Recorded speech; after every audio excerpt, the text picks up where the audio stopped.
আসবে তারপর ওটা এখনো হবে না তাও এই বয়সটা অল্প একদম অল্প বয়স। এটি হলো প্রথমতে আছে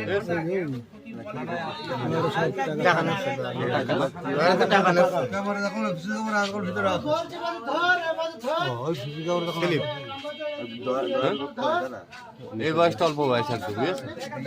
বেশি টাকা দিয়ে দিয়েছিল এই ফোনে করে থুয়ে সব জানে না। 1.5 লাখ টাকা আমি ওই টুকিটাকি দেবো বলে আমি মাঝনে দেবো, রাত্রে আসবে যার পথে জীবননগরতে যার পথে নিয়ে যাবে। এই জন্য ওরা আসতে দেরি হয়েছে, এই জন্য আমি বন্ধ করতে ওই টাকাটা আজকে সকালে দেবো বলে আমি ডয়ারে তুই দিই, আজকে দিয়ে দেবো। আর টাকা রাস্তাঘাটে ভয় হবে বলে আমি নিয়ে যাইনি। কিন্তু কেউ বোধহয় দেখেছে ওই টাকাটা, দেখার পরে এই জিনিসটা ঘটিয়েছে। 1.5 লাখ টাকা। আর ওই সিগারেট নিয়েছে, বেঞ্চন সিগারেট নিয়েছে আর স্টার নিয়েছে। সিগারেট ছিল বোধহয় 40-50 হাজার টাকার মতো সিগারেট ছিল।